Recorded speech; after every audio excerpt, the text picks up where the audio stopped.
Les saludo con la paz del Señor. ¿Cómo están? Espero que muy bien. Estamos con mucha alegría porque estamos de vuelta para más una programación de estudio Carta a los Romanos y vamos caminando pasos lentos pero seguro y esta es la parte del número 29, Pastor. Paz del Señor.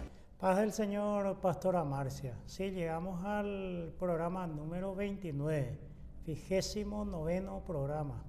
Y agradecemos a Dios por ello porque habíamos quedado en la programación anterior en un tema muy polémico en la historia. Desde el siglo XVI hasta el siglo XXI se viene discutiendo mucho y a veces las discusiones suelen ser muy acaloradas y a veces hasta perder un poco los estribos porque se polarizan las posiciones. Y bueno, hoy estaremos haciendo el comentario, como siempre hacemos de esta parte, y responder en la historia, responder en la geografía, responder a través de la escritura, las ciencias a las cuales tenemos alcance para ayudarnos. Y por qué no, la sapiencia también de algunos contemporáneos que nos ayuda a tener una claridad sobre Romanos capítulo 8, versículo 29, que está muy ligado con Efesios 1:5. Y ahí vamos a estudiar, tengo algunos libros referentes a la época que nos van a ayudar a entender este concepto. Así que estará apasionante este programa, Pastora Marcia. Carta a los Romanos está increíble, ¿verdad? Muchas personas comunicándose con nosotros y está siendo de gran edificación y no será diferente. Así que queremos dejar para las personas nuevas que pueden estar contactando con nuestra programación y viendo ahí parte por parte de lo que ya fue disponible para que puedan acompañar. En YouTube, Estudio 7 ADP, está disponible y también en Facebook, página Asamblea de Dios Paraguay Oficial. Así que use y abuse porque está siendo de gran edificación. Que Dios siga bendiciendo a todas las personas que nos acompañan y las personas nuevas que pueden estar adheriendo a este trabajo, que el Señor siga edificando también su vida. Muy bien, y podemos leer otra vez, Pastora Marcia, el versículo 29 y 30 para ligar un poco este programa con el final del programa número 28 para que tenga una hilaridad. Okay. Repetir un poco algunos conceptos al comienzo para, vamos a decir, introducirnos un poco a lo que fue el programa anterior. Ok, entonces Romanos, Carta a los Romanos, capítulo 8, versículo 29 y 30 está escrito: porque a los que antes conoció, también los predestinó, para que fuesen hechos conforme a la imagen de su Hijo, para que Él sea el primogénito entre muchos hermanos. Y a los que predestinó, a estos también le amó, y a los que le amó, a estos también justificó, y a los que justificó, a estos también glorificó. Excelente, Pastora Marcia. Y podríamos recordar las últimas dos preguntas que me hiciste del programa anterior y unir con eso de esta programación. ¿Cuál era tu pregunta? La pregunta fue, ¿esto es la predestinación? ¿Allí no hay arbitrariedad? Sí, y había una otra pregunta. Un tema muy controversial con Calvino. Sí, así mismo. Pues bien, habíamos hablado anteriormente que la predestinación sí habría una cierta arbitrariedad.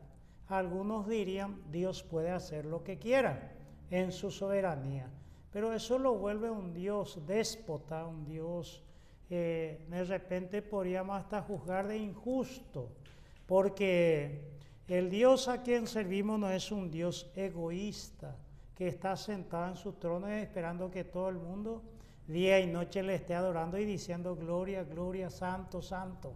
El Dios de la Biblia se ha hecho hombre. En la historia anterior a Cristo, antes de Cristo, se reveló a su pueblo. Deuteronomio nos dice que era el pueblo más insignificante de la tierra, pero lo ha hecho luz a todas las naciones. Es decir, que el Dios de la Biblia es un Dios justo, un Dios de los desamparados, de los huérfanos, de las viudas, de los olvidados, de los marginados, de las parias sociales, a los cuales llamó muchas veces, lo transformó y ha confundido hasta a los sabios. Ahora, por eso decimos que si hablamos de que a uno le elige y a otro lo condena, lo excluye, estaríamos hablando de cierta arbitrariedad. Algunos dirán, pero eso es lo que dice la Biblia. Entonces, pero dijimos la vez anterior que eso hasta puede sonar, no sé, de una aceptabilidad sin tener ninguna opción del Dios que haga esto, pero si toca a tu hijo, supongamos una familia que tenga 8 hijos, 6 hijos, y que 4 estén en la condenación y 2 nomás la salvación, dolería bastante, eso uno le reclamaría a ese Dios, pero no tenemos opción.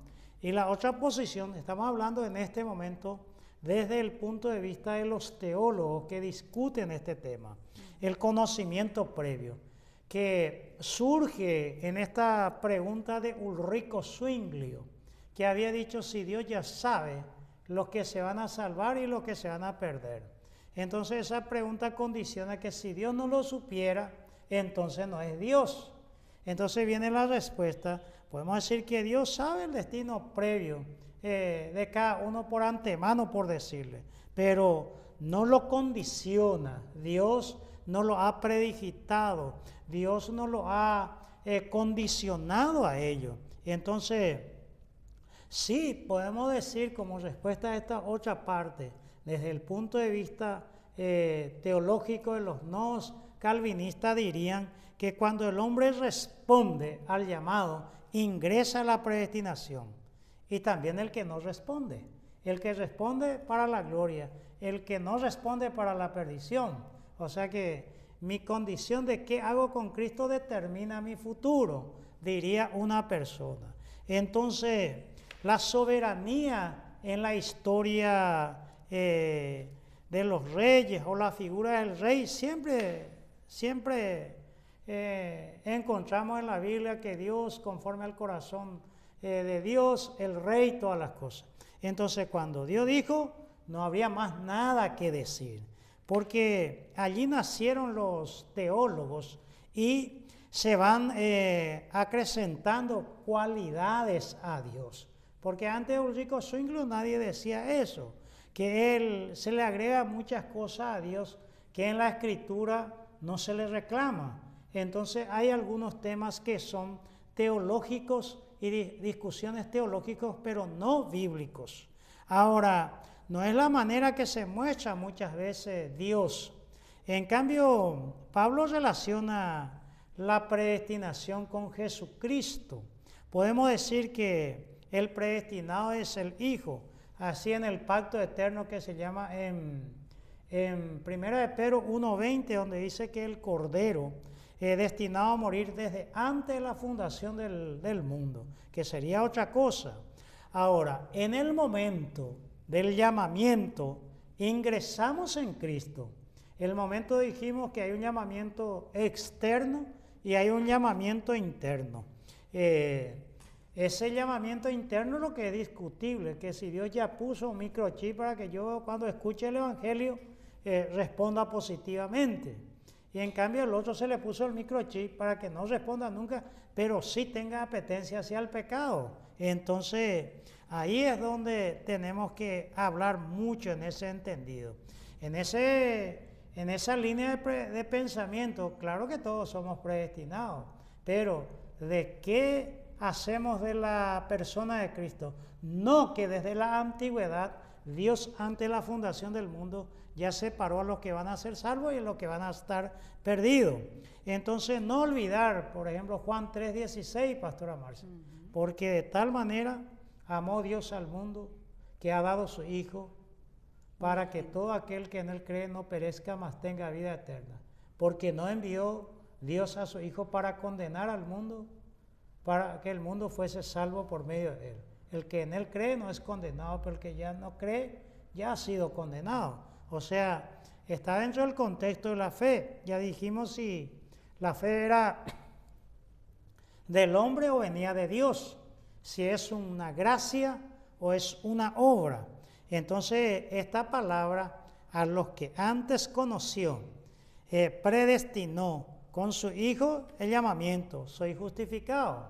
Una otra persona no lo entendería así, una persona de línea calvinista. A lo que antes conoció, es decir, lo que antes ya predestinó para la salvación, a esto llamó y a esto glorificó, por decirlo así, justificó. Entonces, esas son dos maneras diferentes de ver la predestinación. La segunda es la idea que sigue más o menos el apóstol Pablo cuando nos vamos por la línea teológica. Pues para Pablo dice, ahora pues, o sea, de este momento, ninguna condenación hay para los que están en Cristo Jesús, el 8.1. Sí. Diría, si Cristo está en vosotros, en 8.10. En 5.17 de 2 a los Corintios, diría que los que están en Cristo Jesús, nueva criatura son, que las cosas viejas pasaron. O sea, no hay un que él esté citando cuando se trata en Cristo. Cristo en vosotros, esperanza de gloria. Todo lo puedo en Cristo que me fortalece. Entonces, primogénito entre muchos hermanos, diría la Biblia de Jesús. Se entiende allí que apunta el texto. Eso podemos leer, Pastora Marcia, para no ser un monólogo, esto como se dice. Filipenses capítulo 2, el versículo 12. Carta del apóstol Pablo a los Filipenses, el versículo 12. Capítulo 2, sí. Versículo 12. Por tanto, amados míos, como siempre habéis obedecido, no como en mi presencia solamente, sino mucho más ahora en mi ausencia, ocupaos en vuestra salvación con temor y temblor. Pues bien, esa palabra ocupaos en vuestra salvación es un verbo. Y en algún programa debemos tomarlo el griego ahora como para no ramificar demasiado la línea de pensamiento que traemos, en este caso de la predestinación. En algún momento sería bueno analizar un poco ese verbo, Pastora Marcia. Pero aquí ocupa que esa palabra griega es de un trabajo agotador, porque dijimos que hay mucho problema con la gente pasiva, que la gente inactiva, que la gente que está por estar. Pero aquí habla de un trabajo agotador, porque dice el ocupaos de vuestra salvación. Ese ocuparse lleva mucho trabajo. Y Hebreo va a decir, habiendo gustado, Filipenses 2.12 era, pastora, habiendo gustado, o sea, siendo iluminados, se deslizaron. Como también podemos citar, ya que estamos con la Biblia, creo que es primera a los Corintios, si no de segunda, capítulo 8, versículo 11. Primera a los Corintios, capítulo 8, el versículo 11. Ahí está. Acá está. Sí.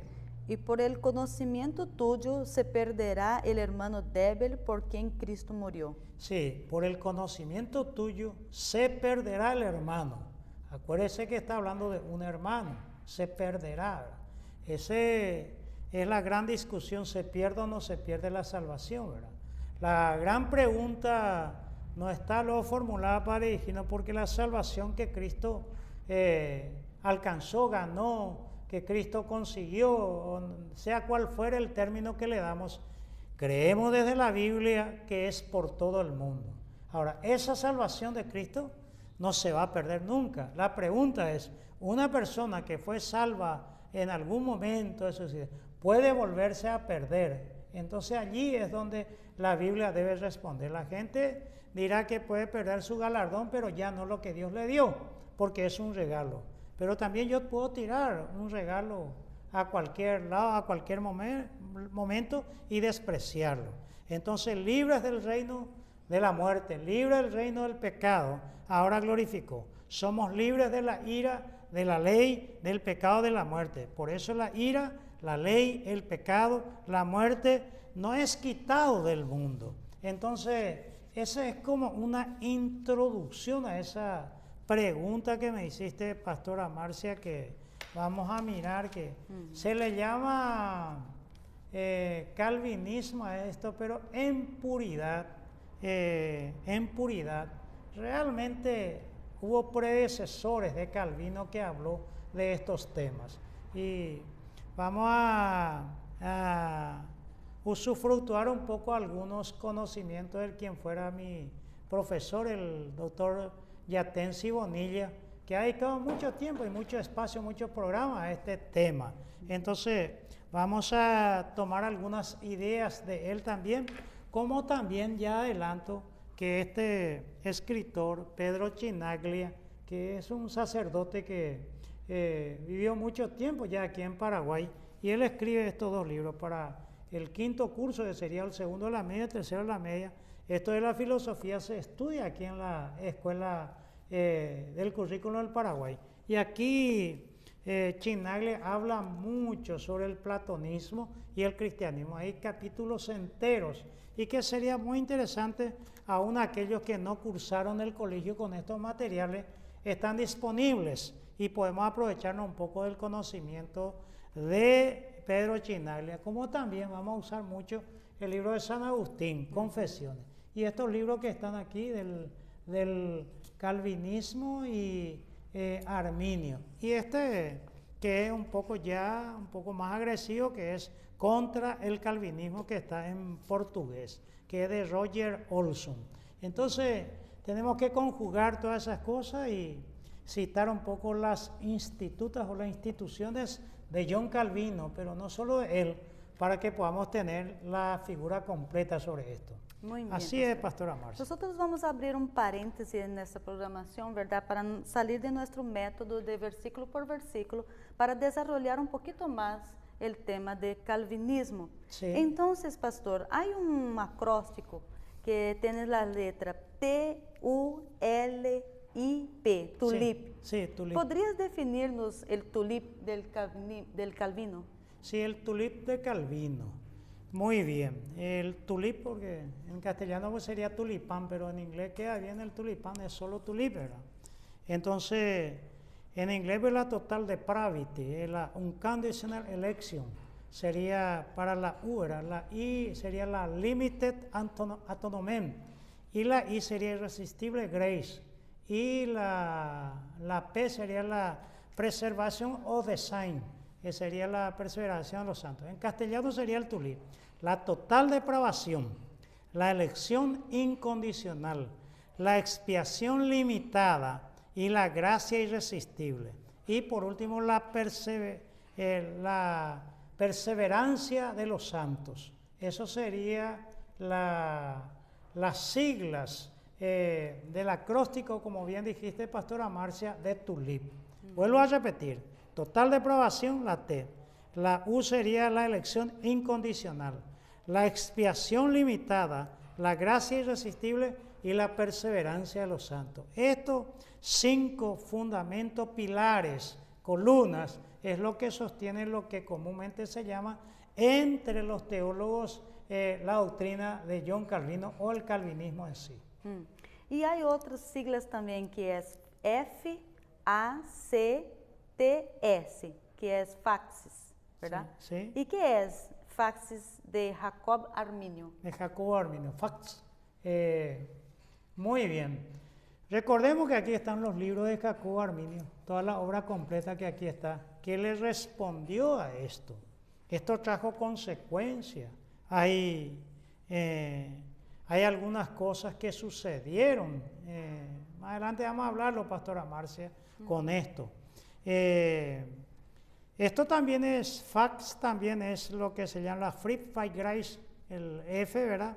La Atomen de Forcal, y la FAC sería la SET, la Conditional Election, y el otro sería la Total Depravity, igual que Calvino, y la Security in Cristo. O sea que diría, en respuesta a esto, Jacobo Arminio, diría, libre por la gracia, expiación para todos, selección condicional, depravación total y salvación, o mejor, seguridad en Cristo, diría, seguridad en Cristo, diría Jacobo Arminio.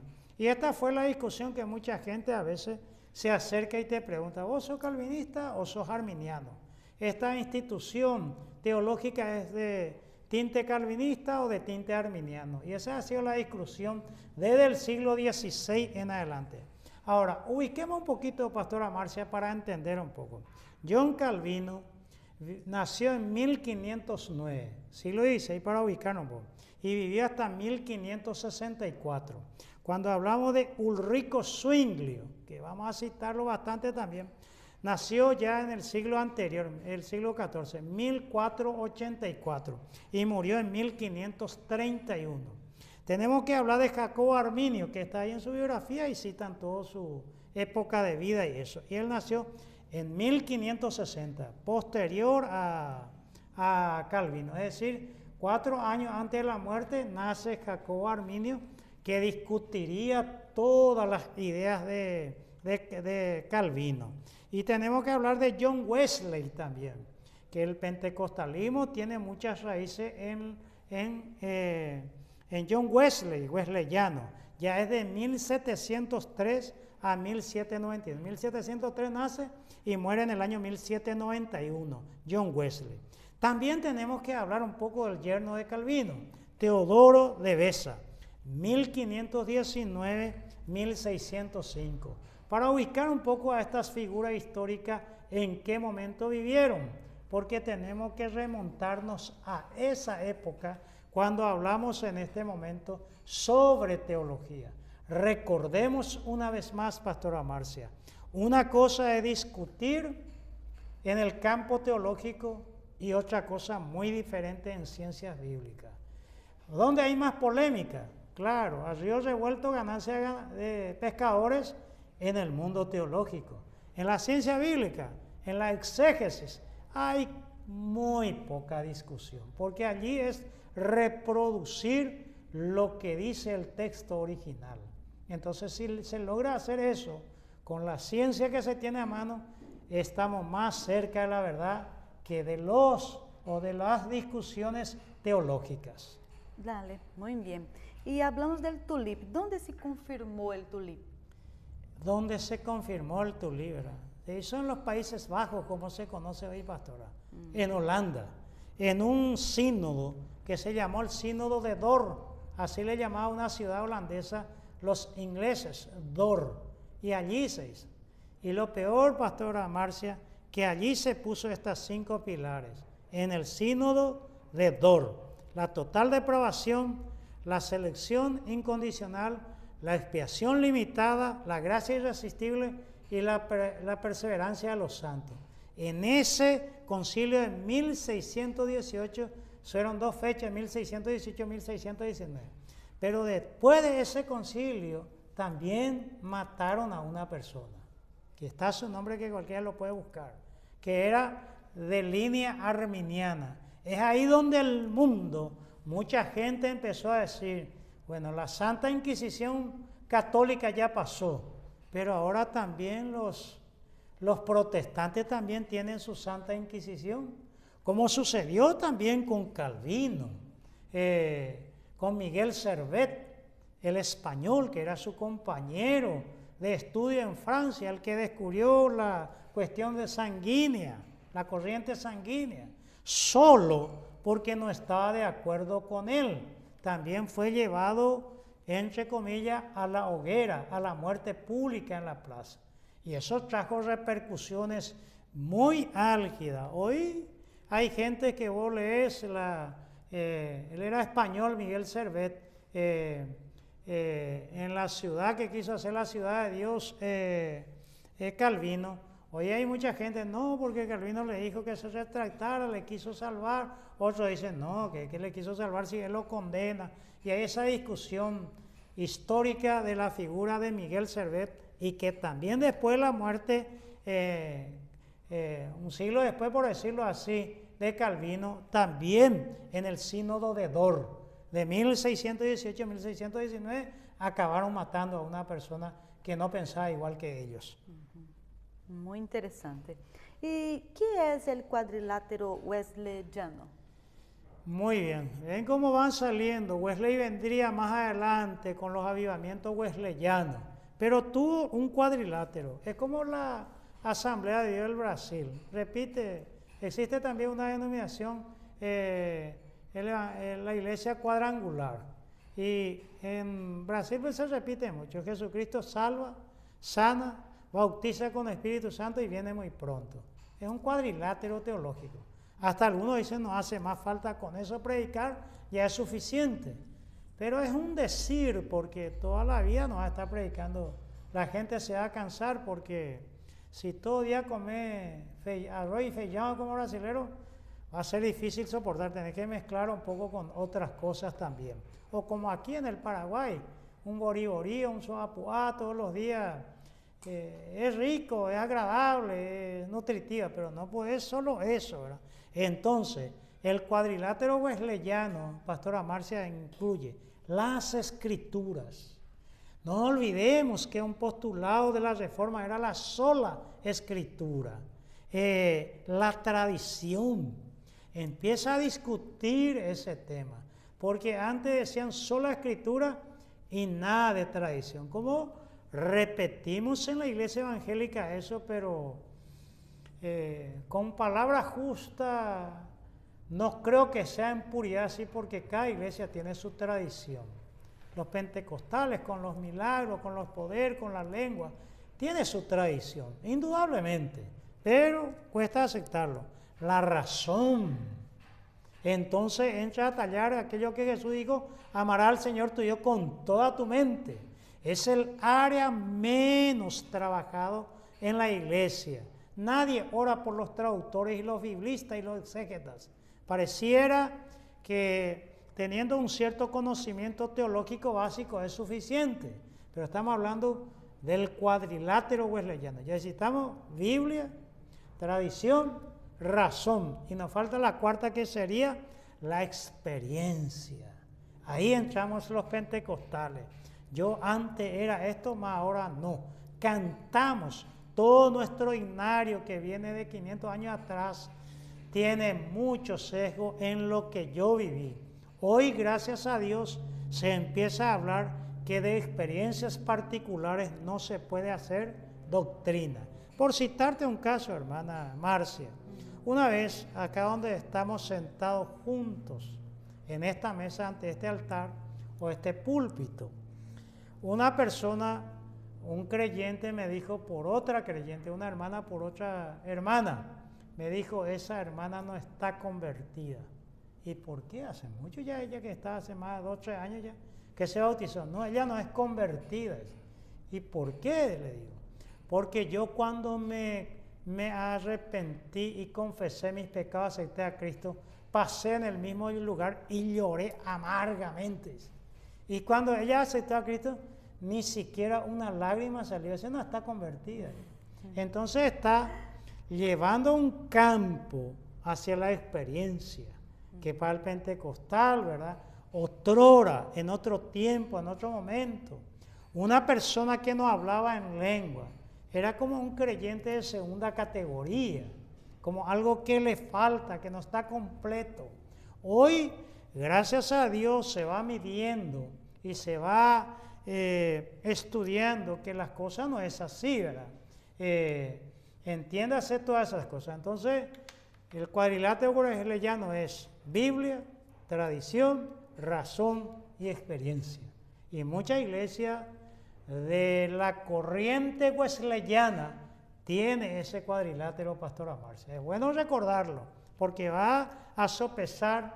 Mire que 2 versículos estamos comentando y nos vamos a cortar mucha torta de esto, Pastora Marcia. Bueno, vamos a hablar ahora de otro personaje histórico, Teodoro Bessa. ¿Qué dicho se atribuye a Teodoro Bessa?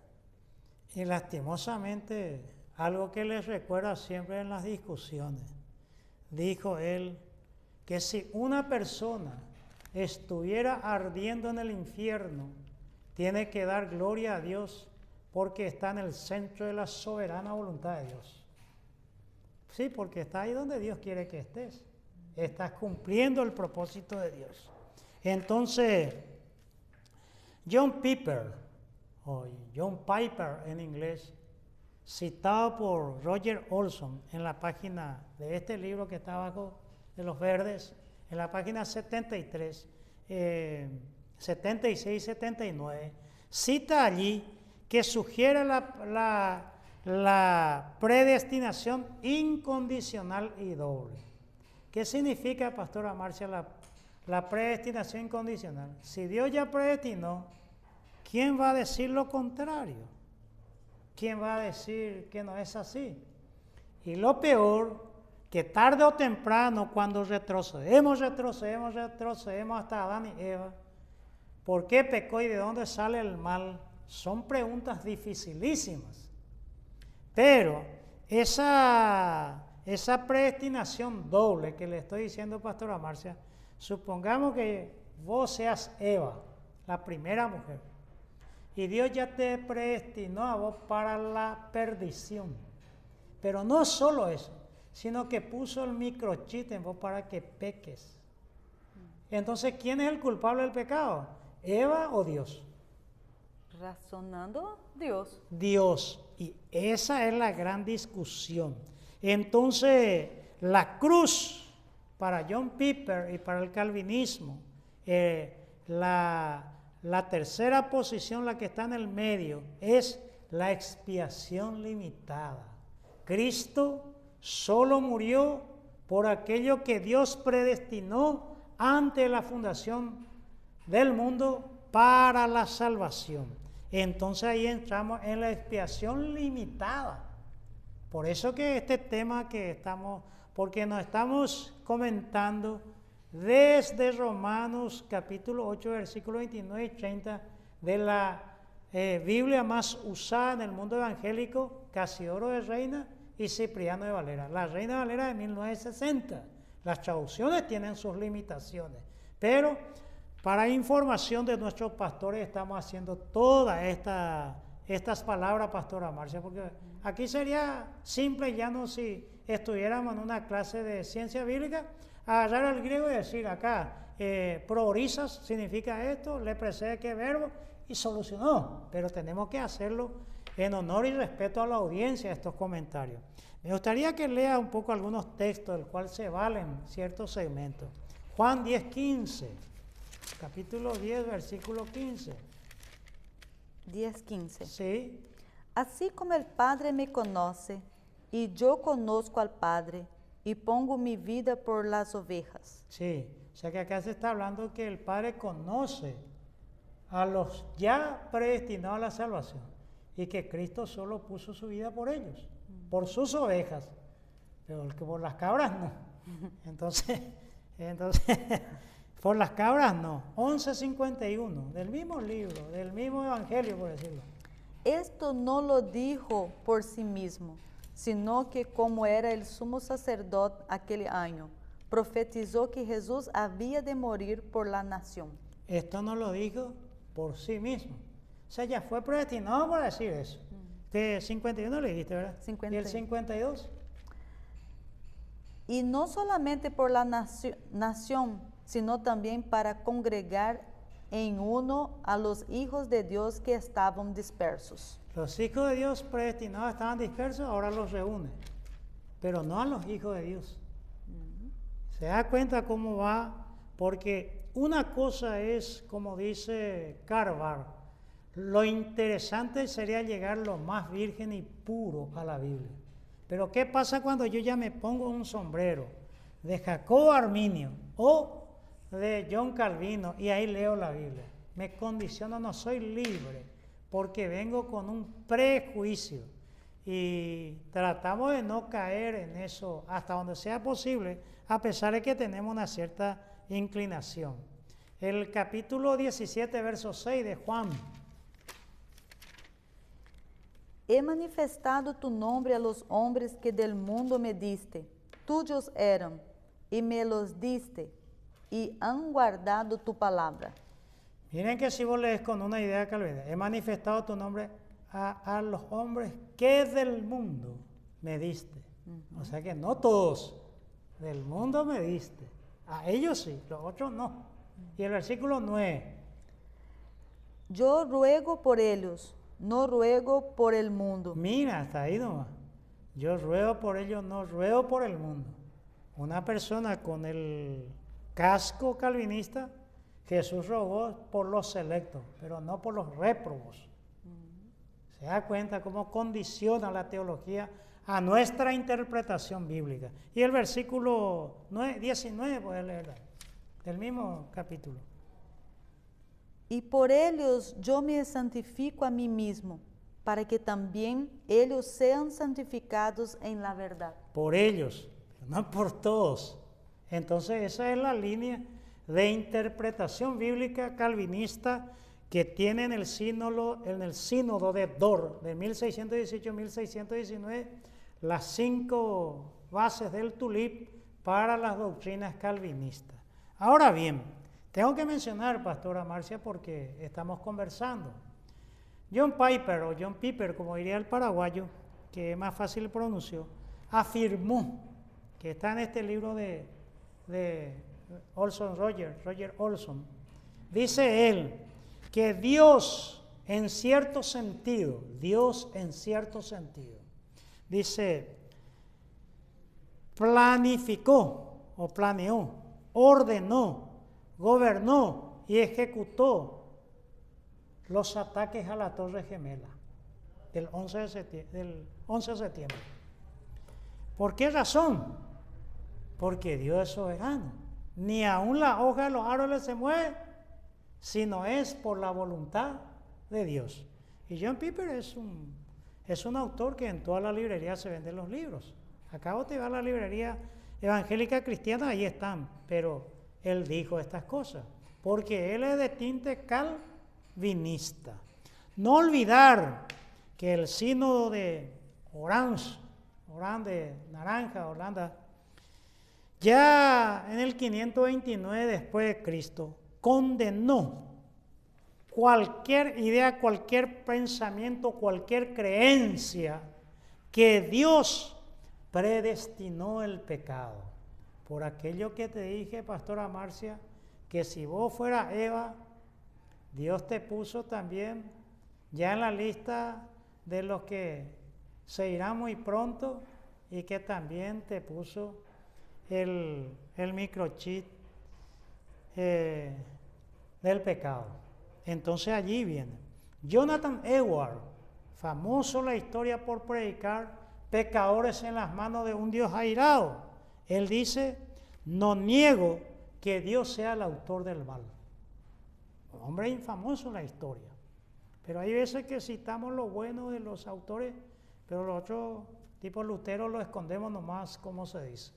Entonces, Jonathan Dane criticó vehementemente al sínodo de Dort por no haber citado un solo versículo para sostener la expiación limitada, que Cristo murió solamente por lo que Él de antemano, de antes de la fundación del mundo, ya predestinó para la salvación. Y esa es la discusión, Pastora Marcia. Bueno, me queda hasta aquí un poquito que un comentario un poco largo y parece un monólogo, pero es así. Nosotros estuvimos leyendo algunos versículos de San Juan, ¿verdad? Sí. Y hay un texto acá, del capítulo 6, el Sí. versículo 44, Sí. que está escrito: ninguno puede venir a mí si el Padre que me envió no le trajere, y yo le resucitaré en el día postrero. Sí. ¿Qué se puede decir de este texto, pastor? Muy bien. Y este, por ejemplo, otro autor muy renombrado, Sproul, Roberto Carlos. Él dice, no lo trajere. Entonces, solo van a venir a la fe aquellos que Dios había predestinado ante la fundación del mundo, que respondería positivamente por una motivación interna de Dios a la salvación. Pero este no lo trajere, ninguno puede venir a mí si el Padre que me envió no lo trajere. Aquí el original es invitar, no coaccionar, Pastora Marcia. Si vamos a ser coherentes con los originales. Calvino hablaba de los electos, de los elegidos, los seleccionados, los selectos, la selección, por decirle así, a la salvación. Llamado interno eficaz, decía él. Pero no se confunda esto con la regeneración antes de la conversión. Porque si alguien ya tiene eso interiormente, ¿para qué regenerar si Dios ya puso qué cosa en él? Alguna esencia suya para responder positivamente. Y eso es lo que se puede decir, por ejemplo, con un autor también, Sproul, que es de línea calvinista. Vos dijiste también sobre la expiación limitada. ¿Cuál es el problema de la expiación limitada? La expiación limitada. Imagina, Pastora Marcia, ellos tomaron estos textos que leímos nosotros, todo ahí recién. Y leímos Juan 10:15, 11:51-52, 17:6, versículos 9-19. Y lo lleva a interpretar. Un ejemplo. Recordarás que un tiempo atrás los Estados Unidos de América tuvo un presidente que se consideraba cristiano, Jimmy Carter. No sé si recordarás. Y Jimmy Carter hizo un día en la historia cuando fue presidente lo que se llama la amnistía incondicional. Porque por causa de la guerra de Vietnam, que mucha gente criticaron y se manifestaron, entre ellos recordará a Cassius Clay, luego Mohamed Ali, el boxeador más grande de todos los tiempos, el más inteligente de todos los tiempos, se había negado a pelear en la guerra de Vietnam. Le quitaron el título por 3 años. En fin, eso hizo mucha revuelta. Y esa guerra de Vietnam no le fue muy bien a los americanos. Entonces, muchos de esos americanos de estadounidenses se volvieron y se fueron hacia otras latitudes. Y volviendo en Estados Unidos, serían apresados y condenados por su adversidad de no apoyo a esa guerra de los Estados Unidos. Pero Jimmy Carter puso una amnistía incondicional para todos los protestantes a esa guerra. Entonces, todos los que volvieran serían, la amnistía pues viene de amnesia, Pastora Marcia. Se olvidamos todo lo que él dice como si fuera que nunca ha hecho. El indulto es que se te perdona. En la esfera del derecho penal, la amnistía es cuando viene a veces el indulto presidencial, la amnistía. Una corte dice, hizo algún pero no recordamos. Y el otro es, el indulto es, sí, eso lo sabemos bien, pero le perdonamos. Entonces vino esto y mucha gente volvió. Y esa gente, llamémosle así, se salvaron de la condena que había por ellos. Pero muchos no volvieron, ya no quisieron, ya se quedaron, ya hicieron sus nidos en otras partes y nunca volvieron. Y entendemos así entonces de que todos son llamados a la salvación, porque la expiación limitada orilla la herejía. Porque ahí estamos hablando una doctrina antipaulina y antilucana de las Sagradas Escrituras. El peligro está allí, porque nosotros tenemos que contraponer, porque la Escritura no solo es eso. Podríamos leer algunos textos ya de Jacobo Arminio que responde a todo esto que vinimos hablando, Pastora Marcia. Podemos tomar algunos. A ver un poco si la memoria nos falla. Siempre lo recuerdo bien. Primera de Juan, capítulo 2, versículo 2.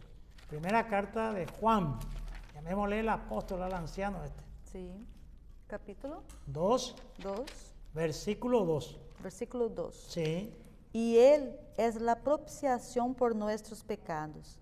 Y no solamente por los nuestros, sino también por los de todo el mundo. Acá dijo otra cosa. Dice, no sé si puedes repetir, Él es la propiciación. Estamos recordando, ¿verdad?, el culto judaico, la propiciación. Sí. Y Él es la propiciación por nuestros pecados. Y no solamente por los nuestros, sino también por los de todo el mundo. Sí, no vamos a discutir nosotros si el autor del Evangelio es el mismo Juan de y el autor del Apocalipsis. Pero este Juan dice que la propiciación fue por todo el mundo. Porque al calvinista le resulta muy difícil comentar Juan 3:16. Porque de tal manera amó Dios al mundo que ha dado a su Hijo unigénito para que todo aquel que en él cree no perezca, mas tenga vida eterna. Pero podíamos mirar también Primera de Pedro, que está cerquita de ahí, no, o Segunda de Pedro. Segunda de Pedro, capítulo 3, versículo 9.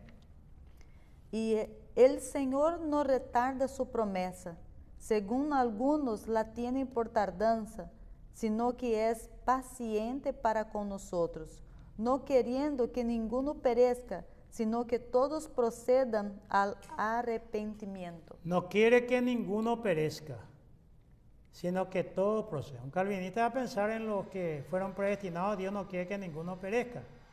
Pero no apunta, eso es forzar el texto.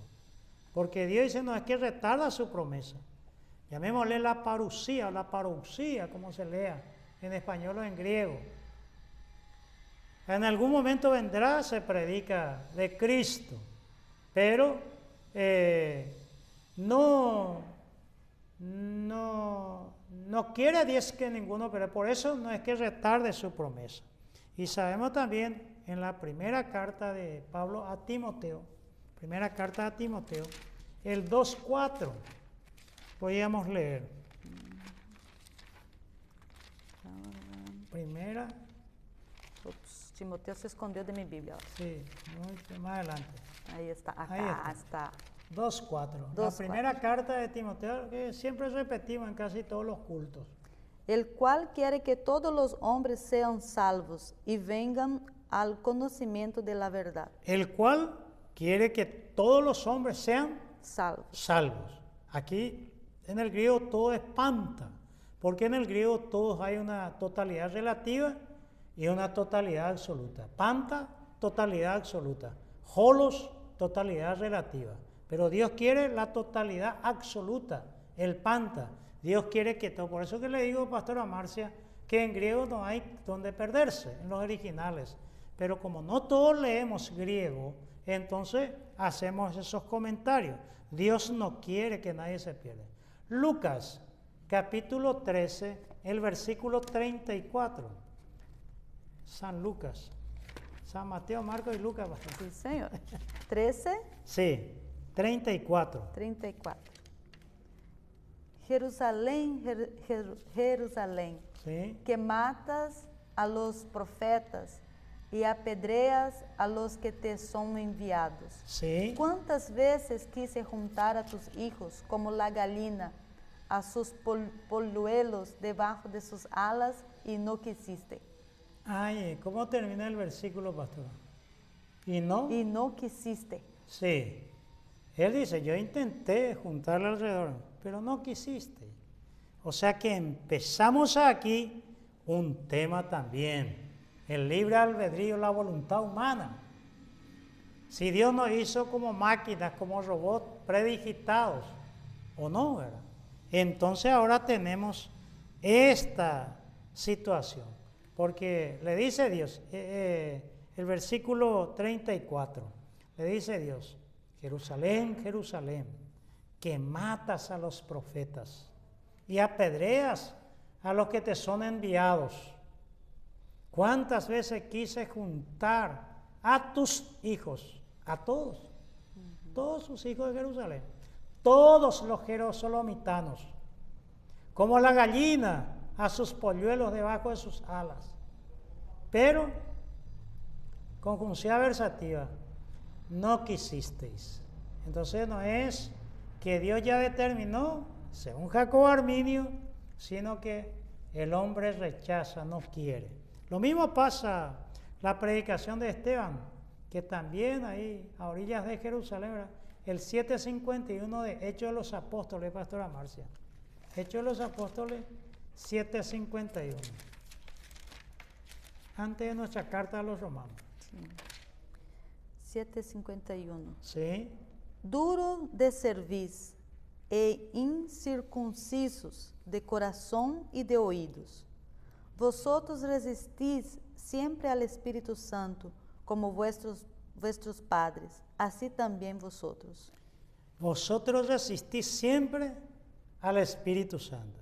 No es que el hombre no tiene opción, porque en la tulip los dos no tienen opción. Porque ¿qué hacer? Si el que ya se predestinó para la perdición no tiene nada que hacer. El que se predestinó para la salvación tarde o temprano lo será. No hay cómo escaparse a eso. No hay cómo. Entonces, la perseverancia de los santos. O sea que uno puede caerse dentro del barco, pero no fuera del barco. Uno puede caerse en pecado, pero no perder la salvación. Entonces, esa es la perseverancia de los santos. Y dijimos que en primera a los Corintios, ¿verdad? Capítulo 8, versículo 11, que por el conocimiento tuyo venga a perderse el hermano. Entonces, tenemos que sopesar todos esos temas, Pastora Marcia.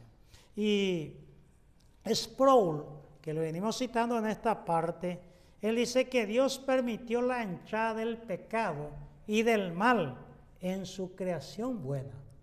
O sea que Dios permitió. ¿Por qué? Porque él sigue hablando mucho sobre la soberanía de Dios. Porque ese tema es el que lo lleva a un poder ilimitado y una mente incontrolable para entender eso. Nosotros no entendemos, será una respuesta. Entonces, él dice que eso lo hizo Dios, o en su voluntad, o en su soberanía, que la entrada del pecado y del mal en su creación buena, porque Dios lo permitió. Entonces, ahí es donde orilla de culparle a Dios del mal y del pecado. Entonces no podemos hacer eso. Augusto Joachim Strong, que hace algunos comentarios, algunos diccionarios, pero no tan buenos como se dice, pero se usa mucho en los seminarios teológicos para el griego. Él es del año 1836 y murió en el siglo XX, 1921 murió Strong. Y él dice, rechazaba la expiación limitada de Calvino 100%, o sea, rechazaba totalmente esa idea. Y John Piper, él acepta el decreto horrible de Calvino. Calvino habla del decreto horrible en las instituciones, el capítulo 3, en el libro 3, el capítulo 23, verso 7, habla Calvino del decreto horrible. ¿Qué es el decreto horrible? El doble. Dios te predestinó ya a la perdición y no sola, sino que te puso que tarde o temprano ibas a caer en el pecado. Eso John Piper acepta completamente el decreto horrible de John Calvino. Entonces eso es, Pastora Marcia, una situación. Podemos tomar una pregunta más. Una pregunta más. Sí, cabe. Entonces, ¿dónde se originó todo esto? ¿Dónde se originó todo esto?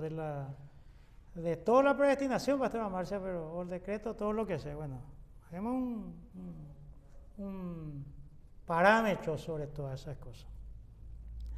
La palabra predestinación viene de una palabra latina de San Jerónimo por la traducción de las Sagradas Escrituras al latín. En griego es proorizo. La mayoría de los verbos en griego terminan en omega y algunos en el sufijo que sería mi, como eimi.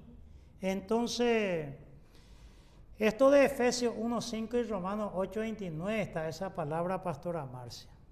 Y San Jerónimo, que era contemporáneo y conocido de San Agustín, él introdujo ese prefijo pre, porque en griego ese prefijo no está. Y valiéndonos un poco, como dije al comienzo, de la sapiencia y el conocimiento del doctor Yatensi Bonilla y algunos buenos materiales exegéticos, prooriza o proorizo no se traduce como predestinar, sino que se traduce como, en griego pues los verbos se enuncian en la voz activa del modo indicativo del tiempo presente de la primera persona del singular.